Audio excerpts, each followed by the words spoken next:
Yo les postos, bienvenue sur la chaîne des vidéos de Nono et Sacha. Grosse actualité du côté du Paris Saint-Germain aujourd'hui. Nono est avec nous. Salut Nono. Salut Sacha. Alors de très grosses informations sur le dossier Kylian Mbappé qui pourrait aussi envenimer un départ en interne. On en reparlera en fin de vidéo. L'interview de Mbappé à Paris Match. Une grosse information sur le feuilleton Pochettino-Zidane, les postos. Mais on va commencer avec ce match de Coupe de France, Nono, contre cette équipe de 5ème division. Alors, Edouard Michou, Xavi Simons et Sekou Yansane seront avec le groupe pro à l'entraînement ce vendredi à 2 jours du match de Coupe de France. Est-ce qu'on va enfin voir les jeunes jouer dimanche en Coupe de France, Nono? Ah bah là je vais te dire Sacha, c'est le moment ou jamais. Hein. Là s'il aimait pas, ça veut dire qu'il n'y a plus rien à faire. Donc c'est vraiment le moment de faire jouer ces jeunes qui ont largement le niveau pour jouer ce match de Coupe de France, quoi. Parce que ça fait un moment quand même qu'on dit c'est le moment ou jamais, t'as 13 points d'avance, même pas 10 minutes en Ligue 1. Déjà que les remplaçants qui ont été achetés des quarantaines de millions d'euros ne jouent même pas 2 ou 3 minutes. Est-ce que c'est vraiment eux qui vont jouer dans les prochaines semaines? Mais là, si vraiment dimanche contre cette équipe de 5ème division ils ne jouent pas, c'est un message très fort qui serait envoyé. Ah bah là ça veut dire qu'ils partiront tous et puis qu'il n'y a aucun espoir, quand il y a un jeune espoir, de pouvoir jouer en équipe première au PSG. Hein. Alors en interne, Voilà, ils joueront jamais, ils joueront pas de la saison. Hein. le PSG assure que Xavi Simons est une pépite et ils assurent encore croire à une prolongation dans les mois à venir et veut lui proposer un nouveau contrat à longue durée. Les discussions se poursuivent avec son entourage et Mino Raiola. Le joueur ne compte pas se précipiter et veut des garanties. Alors Mino Raiola, t'as l'impression que maintenant réellement c'est le directeur sportif du Paris Saint-Germain, Nono, hein. Il a pris la place de Leonardo. Oui, mais là en même temps, je vais pousser un petit coup de gueule là, parce que ils se réveillent maintenant le PSG quand ils entendent que Simons veut partir à Barcelone. Voilà, ça me fait penser un peu à Mbappé. Hein, quand c'est presque fini, que c'est presque à 90% qui repart, et ben ça y est, on se réveille. On veut faire re-signer Simons. Soit il a le niveau pour jouer au PSG, soit il l'a pas. Mais je sais pas comment il travaille dans ce club. Je sais pas. Parce que moi, Nono, j'ai une question à poser, parce que tout le monde nous explique que c'est Doha qui décide. Alors si aux yeux de Doha, Simon c'est une pépite, pourquoi ils ne demandent pas au coach de le faire jouer, vu que c'est eux qui décident de tout? Eh ben, c'est là que je comprends pas. Alors soit je pense qu'il plaît pas à Pochettino, et puis voilà quoi, ça sera encore un jeune de plus qui s'en va. Maintenant je le redis, maintenant est-ce qu'il a le niveau ou pas pour jouer en équipe première? Point d'interrogation. Mais si tu les essayes pas, si tu l'essayes pas, bah tu le sauras jamais, hein. C'est sûr que si tu essayes pas, tu le sauras jamais, mais bon, ça se bouscule pas aussi au portillon pour Xavi Simon, parce que tout le monde dit que c'est une pépite. C'est vrai qu'en Youth League, ce qu'il montre, c'est honorable, mais après le professionnel, c'est autre chose. Mais voilà, il n'y a personne qui tape au portillon. Il y a eu le Celtic Glasgow qui est intéressé, mais Celtic Glasgow, c'est pas non plus un club historique, même si c'est un bon club, mais c'est pas un club historique qui joue dans un grand championnat. T'as le Barça qui est aussi venu taper à la porte, mais juste pour lui proposer une transition entre l'équipe B et l'équipe A, ça se bouscule pas quand même pour cette soi-disant pépite. Ouais, mais Sacha, on peut pas savoir, il joue pas. On peut pas savoir. On peut pas savoir comment il a progressé, on peut pas savoir où il en est, le petit. Qu'est-ce qu'il faut faire? Mais on se réveille pas à 6 mois de la fin du contrat, ça y est, on se précipite pour renouveler. Mais faites-le jouer d'abord et voyez ce qu'il vaut. Alors Voilà. en ce qui concerne Pablo Sarabia, le Sporting aimerait beaucoup recruter Pablo Sarabia définitivement, mais cela ne va pas être simple. Le souci est surtout le salaire qu'il perçoit au Paris Saint-Germain, et Sarabia voudrait le même salaire qu'au Paris Saint-Germain. Donc c'est encore un problème de salaire pour Pablo Sarabia, qui voudrait aussi rester au Sporting, mais le PSG ne se laissera pas faire. Voudrait aussi entre 15 et 20 millions d'euros, et le Sporting ne veut pas payer le même salaire qu'au Paris Saint-Germain. Donc là aussi, un retour de Sarabia est proche. Oui, c'est sûr, parce que comme je te dis et je te répète sans arrêt depuis plusieurs fois, vu le salaire qu'ils ont, c'est ingérable comme situation. C'est Alors, ingérable. alors Nono, on enchaîne avec le mercato d'hiver. Alors comme tu sais, le PSG cherche un milieu de terrain, mais pas beaucoup de pistes étudiées. La priorité au milieu de terrain, vraiment, est un grand gabarit qui apporte de l'impact physique. On sait que Nasser a rencontré Paul Pogba il y a quelques semaines dans un hôtel parisien. Paul Pogba ne veut pas prolonger son contrat avec Manchester United et le PSG serait prêt à faire une offre dès cet hiver. Comme tu le sais aussi, on a parlé de Mino Raiola. Mino Raiola est aussi l'agent de Paul Pogba, c'est pour ça que je dis que Mino Raiola est devenu presque le directeur sportif du Paris Saint-Germain. Donc Paul Pogba sera libre le 30 juin prochain. Le Real, la Juve, le Barça et le PSG est intéressé. Est-ce que le PSG pourrait faire une offre? Et est-ce que ce serait réellement judicieux de faire une offre cet hiver pour l'avoir directement cet hiver? C'est un milieu que peut-être tu pourrais avoir rapidement dès cet hiver et peut-être que United ne serait pas contre un petit chèque au lieu de laisser partir gratuitement. Est-ce qu'il faut faire Paul Pogba dès cet hiver? Moi, je le ferai parce que quoi qu'on en dise, c'est malgré tout un très très bon joueur. Il nous apporterait beaucoup au milieu. Donc moi, je le ferai. Je te dis honnêtement, il apporterait beaucoup de choses au PSG quand même. Hein. Alors Nono, il y a quelques semaines, tu nous disais que tu n'en voulais pas, même gratuit. Oui, mais vu la situation, qu'on ne voit pas quel milieu de terrain pourrait venir, eh ben écoute, je change d'avis. Toi, tu parles sur le court terme, là, il faut absolument quelqu'un, donc Paul Pogba serait plus susceptible de venir, quoi. Oui, il apporterait beaucoup de choses. Il ne faut pas déconner non plus. Hein, moi, j'étais contre parce que je disais une star de plus, ça en fait beaucoup trop l'ego dans le vestiaire, etc., etc. Mais en tant que joueur, il apporterait beaucoup de choses. Alors, on va parler encore de Mino Raiola sur Erling Haaland. Le PSG est en course officiellement pour recruter Erling Haaland. C'est une certitude, explique le journaliste d'RMC Abdellah Boulma dans le live de Canal Supporter. Alors, Erling Haaland, on a vu aujourd'hui dans un communiqué que Manchester City ne fera pas de folie pour Erling Haaland. Le Bayern de Munich ne le recrutera pas par respect pour Robert Lewandowski, qui pour eux est le meilleur attaquant du monde.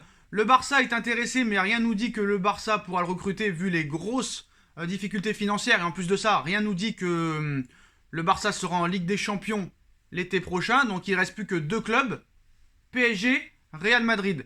Est-ce que le PSG est en pole position pour Erling Haaland, Nono? Ah, Sacha, je crois que tu oublies un club qui est en bonne position aussi. C'est Manchester United. Hein. Ah, c'est vrai.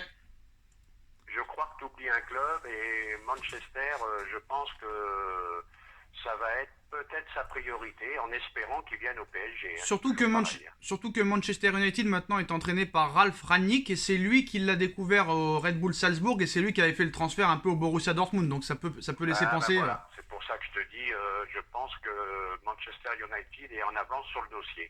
En espérant me tromper, hein, parce que lui, je le veux vraiment au PSG. Hein. Alors comme tu sais, Mino Raiola a placé beaucoup de joueurs au Paris Saint-Germain. Là, on a vu encore une fois que Donnarumma, ça s'est fait. Il y a eu beaucoup de joueurs qui ont signé à Paris grâce à Raiola, Zlatan et compagnie, Matuidi.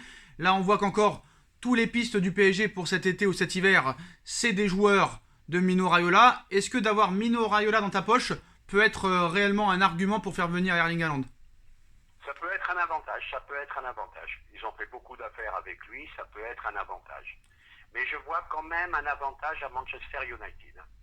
Erling Haaland est un cyborg et moi honnêtement je pense que réellement là on parle vraiment d'une star qui apporterait vraiment quelque chose au Paris Saint-Germain, une pierre à l'édifice. C'est un cyborg, un monstre physique.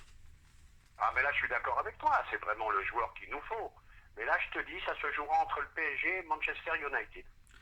Alors en tout cas, est-ce que l'arrivée d'Erling Haaland au PSG est conditionnée, excusez-moi, un départ de Mbappé? Ça rien n'est moins sûr. Hein. On a vu que le Qatar a déjà fait beaucoup de choses. Hein. On nous expliquait que c'était impossible que Messi vienne si Mbappé ou Neymar partaient pas. Pourtant Messi est quand même arrivé et Neymar et Mbappé sont restés. Alors Nono, on va évoquer et analyser l'interview de Kylian Mbappé aujourd'hui donnée à Paris Match. Alors pourquoi Paris Match? En tout cas depuis plusieurs semaines Mbappé enchaîne les déclarations, France Football, l'équipe, maintenant Paris Match. Donc Mbappé nous dit: la Ligue des Champions, le club a fait beaucoup d'efforts pour s'améliorer au fil des années. Dans le foot, la chance joue un rôle, mais il faut la provoquer et peut-être nous ne l'avons pas fait assez. On croise les doigts pour que cette année soit la bonne. Alors là, c'est là que ça devient intéressant.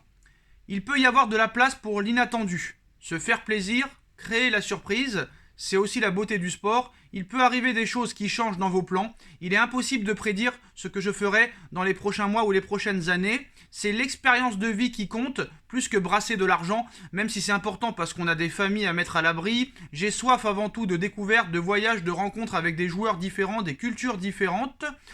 C'était un peu difficile au début d'être considéré comme un joyau. Heureusement, mes parents ne me parlaient pas des sommes d'argent. Grâce à ça, j'ai un rapport tranquille avec l'argent. Je suis content d'en avoir, mais ce n'est pas ce qui m'anime à chaque seconde. Au PSG, il y a beaucoup de stars et le résultat est là. On gagne des titres, bien sûr. Il faut accepter de faire des concessions quand on n'est pas la seule vedette. Mais je ne vois pas en quoi ça serait une mauvaise chose, au contraire. Alors Nono, après je vais te laisser répondre, mais en tout cas, il nous dit tout et son contraire un petit peu. Il nous laisse penser que c'est possible qu'il prolonge, mais aussi il nous laisse penser que c'est terminé, qu'il partira, parce qu'il veut découvrir plusieurs choses. À un moment donné, il dit que l'argent n'est pas un problème, mais il dit qu'on peut changer les plans, qu'on peut créer la surprise. Donc, qu'est-ce qu'il faut penser de cette interview? Est-ce qu'il y a une possibilité, une ouverture pour une prolongation, ou le départ est acté quoi qu'il arrive? Ah, je vais te dire, il nous prend carrément pour des bourrins, quoi. Il veut voir d'autres cultures, il veut voir d'autres joueurs. L'argent, c'est pas un problème pour lui, mais il veut être le plus gros salaire du club. Là, faut arrêter d'écouter tout ça.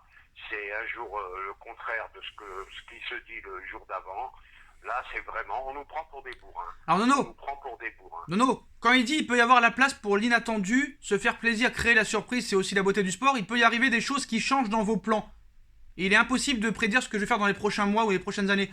Qu'est-ce que tu en penses? Comment tu l'as décrit? Comment tu la décryptes, on va dire la... Il sème le doute.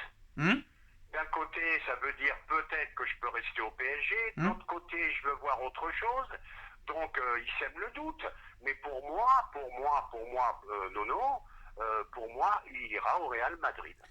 Je ne crois pas du tout à cette communication. Après Nono, quand il dit c'est l'expérience de vie qui compte plus que brasser de l'argent, même si c'est important parce qu'on a des familles à mettre à l'abri, j'ai soif avant tout de découvertes, de voyages, de rencontres avec des joueurs. Donc d'accord, on va pas se mentir, Mbappé il va avoir 23 ans comme toi lundi, enfin toi t'auras pas 23 ans mais le même jour que toi.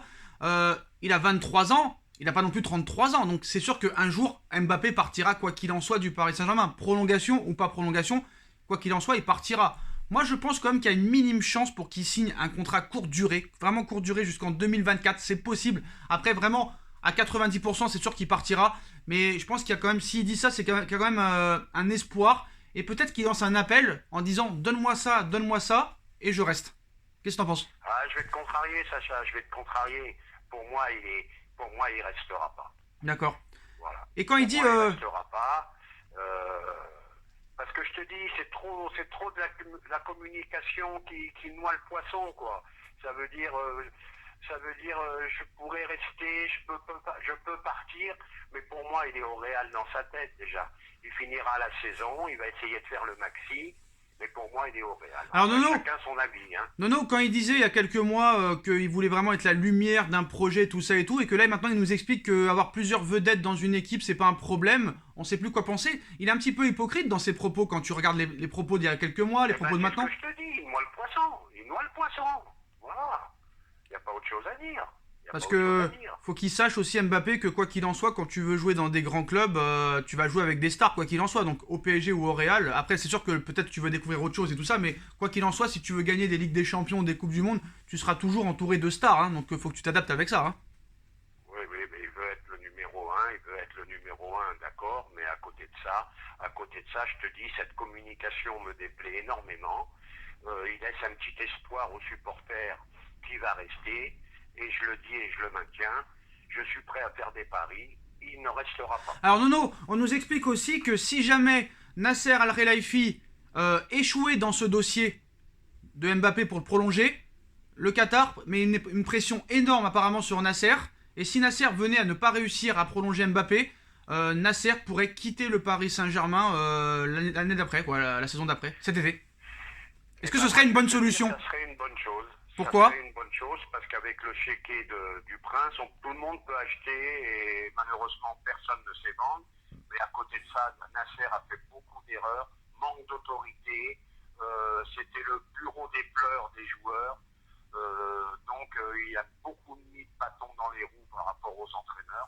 Donc moi je ne pleurerais pas un départ de Nasser, hein, honnêtement. Ça fait longtemps qu'on parle d'un départ de Nasser, mais est-ce que vraiment, malgré une non-prolongation de Mbappé, est-ce que vraiment le prince serait prêt à limoger son bras droit de toujours? Ah, tout est possible, Sacha, tout est possible. Hein. Alors Nono, tout est possible. La condition d'Mbappé c'était d'avoir le plus gros salaire du club, mais aussi peut-être un changement d'entraîneur, et aujourd'hui une bombe est lancée par le site BVR Sport, qui a aussi été... ça a été parlé aussi, ça a été évoqué par la presse espagnole, mais BVR Sport, je ne connaissais pas ce site. C'est un site qui n'a pas l'habitude de parler pour rien, très peu d'articles, hein, 2 ou 3 par mois, donc il ne parle pas pour rien dire. Et nous annonce aujourd'hui que Zidane va devenir carrément l'entraîneur du PSG dans les prochaines semaines. Hein. Donc malgré un tirage assez farfelu il y a quelques jours, hein, le Paris Saint-Germain connaît son adversaire, le Real Madrid, donc ça va être une sacrée histoire. Hein. qui va entourer un petit peu la rencontre. Ramos contre son club de toujours, Messi contre son pire ennemi, Mbappé face au club où il est promis un jour de signer. Seulement, il devrait y avoir un dernier point pour couronner un petit peu cette story, cette histoire. Hein. Zidane, peut-être, face à son ancien club, Nono. En effet, hein, même si d'un regard extérieur, les choses semblent s'être calmées en ce qui concerne les rumeurs entourant Pochettino et Zidane, en interne, elles évoluent plutôt rapidement d'après ce site quand même. Hein. Donc, BVR Sport annonce aujourd'hui en exclusivité, Nono, l'intérêt réciproque grandissant entre Zidane et le Paris Saint-Germain. Depuis ce temps, les choses ont avancé. Aujourd'hui, ils sont en mesure d'annoncer que Zidane sera l'entraîneur du PSG dès cet hiver. En effet, les discussions entre les deux parties avancent bien et le PSG est extrêmement serein dans le fait d'enrôler Zizou dans les prochaines semaines. Donc ce n'est plus qu'une question de temps, d'après BVR Sport, avant de voir Zidane arriver dans la capitale française. Qu'est-ce que tu en penses de cette information? Est-ce que tu y crois? Si c'est une information fiable, j'en serais ravi. Ouais. Maintenant, reste à confirmer. Mais comme tout est possible, pourquoi pas? Moi, je le voyais plutôt venir en début de saison prochaine. Mais tout est possible à Paris. Tu peux voir débarquer Zidane pendant la trêve hivernale. Alors Nono, tu sais que réellement, voilà, souvent les gens critiquent un petit peu les rumeurs, tout ça et tout, mais ils n'ont pas compris que c'est pas nous qui lançons les rumeurs, c'est les sites, c'est les médias, c'est les journalistes sportifs, c'est les journaux, donc c'est pas Sacha Benita et Nono qui lancent les informations. Alors ce site BVR Sport, j'en avais déjà entendu parler, mais je ne suis pas réellement ce site, mais c'est un site qui fait très peu d'articles. Ils avaient annoncé en premier le licenciement de Claude Puel à Saint-Etienne. Ils avaient annoncé aussi le départ de Messi du FC Barcelone et l'arrivée au Paris Saint-Germain. Ils avaient annoncé aussi que Mbappé ne partirait pas au Real Madrid l'été dernier. Donc c'est un petit peu quand même fiable, à voir ce qui peut se passer, mais c'est une possibilité. Hein. Si c'est un site sérieux, tout est possible. Hein. Maintenant, reste à confirmer. Alors on ne sait pas si c'est un site sérieux, mais c'est un site en tout cas qui ne parle pas pour rien dire apparemment. Apparemment, pour l'instant, ce qu'il dit, ça a l'air d'être la réalité. En espérant, moi j'espère qu'une seule chose, c'est qu'il ne se trompe pas et que Zidane vienne à Paris. Voilà. Oui, mais faut faire très attention parce que tout le monde veut Zidane au PSG, mais vous risquez d'être déçus parce que les supporters déjà sont impatients, les dirigeants sont impatients, veulent voir du jeu tout de suite, et c'est peut-être pas avec Zinedine Zidane que tu vas voir du jeu exceptionnel au Paris Saint-Germain. On finira là-dessus, Nono. On finira là-dessus. Moi, je pense que c'est l'homme qu'il faut par rapport aux égos qu'il y a dans le vestiaire. Au niveau du jeu, il n'a rien inventé, je suis d'accord. Mais c'est comme Deschamps, c'est un type qui respire la gagne. Donc, moi, je suis pour sa venue. Voilà. Et pour finir, Neymar perd aussi au poker. Hein. Il a été battu par Marquinhos hier dans le tournoi. Donc, même Neymar n'a plus le niveau pour le poker, Nono. En tout cas, voilà. Le nez, si t'as plus le niveau au poker, on est mal, le nez. Marquinhos te bat sur le terrain, te bat aussi au poker. Donc voilà les postos, petite anecdote sur le Ney. Voilà les postos. Dites-moi en commentaire ce que vous en pensez. On like, on partage, on commente, on s'abonne. On remercie Nono d'avoir été présent avec nous. Et on se retrouve très vite pour une nouvelle vidéo. Salut Nono. Tchuss.